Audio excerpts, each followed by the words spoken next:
Have you ever just stopped and wondered how the internet feels so, well, instant? You stream a movie, you order some food, you get search results in literally the blink of an eye. It's not magic, I promise. It's actually this incredibly powerful, invisible engine that's running just beneath the surface of pretty much every single thing you do online. That engine is web scale caching. And today, we're going to pop the hood and see how it works. So, to really get what's at stake here, let's talk about a giant. Let's talk about Netflix. Remember when they launched globally in 130 new countries all at once? They didn't just, flip a switch. They had to solve this exact problem. How in the world do you deliver a perfect, high-quality experience to everyone, everywhere, at the exact same time without the entire system just grinding to a halt? And the scale of this challenge it's just staggering. Get this. At its peak, Netflix's caching system has to handle upwards of 30 million requests. Not per day, not per hour, per second. Every single second. That is the kind of invisible storm these systems are constantly weathering for us. Now, the big enemy in this whole battle for speed is something called latency. We're talking about these tiny, almost imperceptible delays. We measure them in milliseconds that just add up. It's the difference between an app feeling snappy and responsive and one that just feels sluggish. And in our world of shrinking attention spans, latency is the silent killer of a good user experience. And if you don't manage that latency, you risk the absolute worst-case scenario for a system, what's known as the thundering herd. Just imagine a huge wave of traffic suddenly shifting to a new data center. If the data isn't already there waiting, every single one of those requests has to go all the way back to the main database. That sudden stampede can literally overwhelm and crash the very heart of the service. It's a total meltdown. So how do you fight latency and tame that thundering herd? Well, you give the internet a memory, a really, really fast one. And that memory is called a cache. It's the foundational strategy that makes the entire modern web even possible. And the most powerful version of this is what we call multi-tiered caching. The idea is actually pretty simple, but it's brilliant. Instead of having one giant memory bank that's really far away, you create lots of different layers of storage. Each one gets smaller, faster, and closer to you, the user. It's kind of like keeping your car keys on a hook right by the door instead of locked in a safe deposit box at the bank. You want the important stuff close by. Okay, so check this out. This diagram shows the journey that a request for data actually takes. You can see it starts right at the edge with your own device, and it works its way inward, layer by layer, only going deeper when it absolutely has to. So let's break that journey down. The lookup is progressive. So first, your app checks the cache on your own device. That's the absolute fastest way to get something. If it's not there, it asks a nearby content delivery network, or CDN. Not there either, okay, then it checks the application's own superfast cache, and then the database's cache. And only if every single one of these fast memory layers comes up empty does it finally make that long, slow trip all the way back to the primary database. And the numbers? Well, the numbers here really tell the story. With no cache at all, a request takes almost a full second. That's an eternity online. Just adding one single layer cuts that time in half. By the time you have a full 4-tier system in place, you're satisfying 94% of all requests without ever bothering the main database. Let's just visualize that for a second. Look at that drop. We're going from 980 milliseconds all the way down to just 95.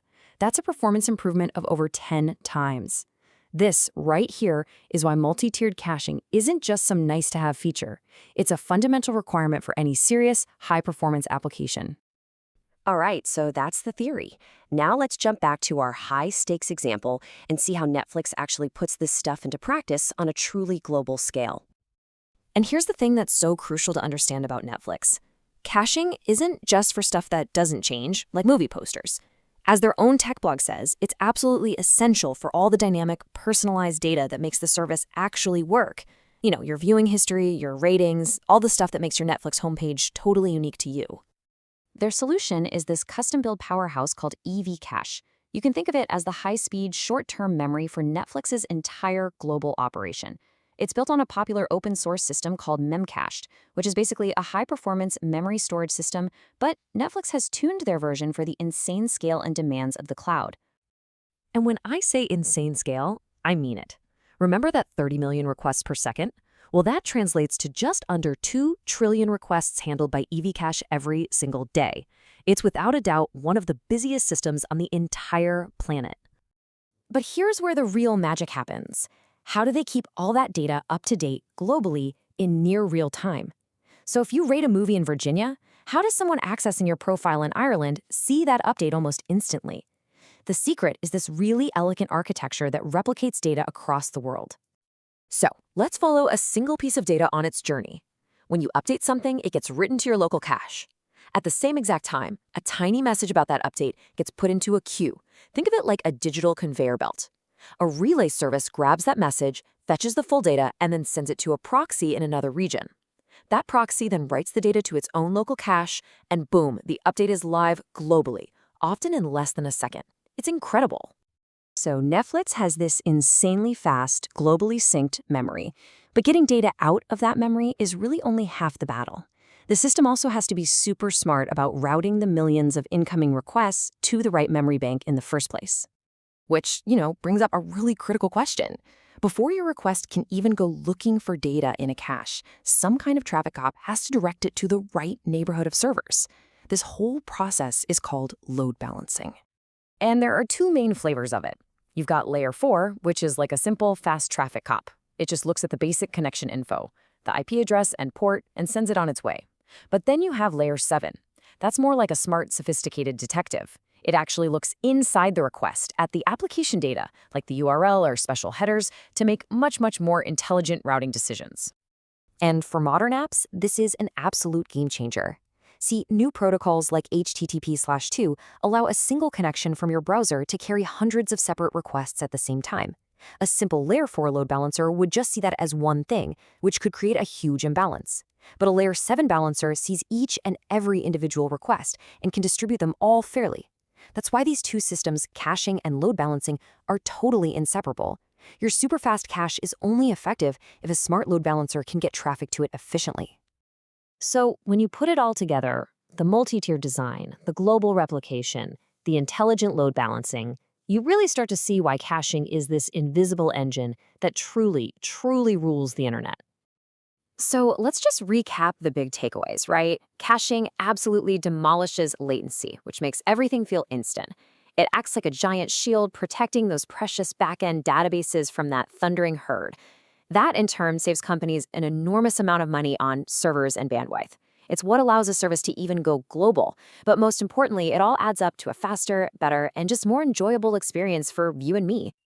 As one research paper we looked at puts it perfectly, this stuff isn't just a technical convenience, it's a strategic necessity. You simply cannot build a large-scale, high-performance web application today without mastering the art of caching. Period. So what's next? What does the future hold? Well, the next big frontier is making these caches even smarter. Imagine systems that use AI to predict what data you're going to need next, and then preloading it into the cache closest to you before you even ask for it. It's a pretty fascinating question, as the quest for basically zero latency continues.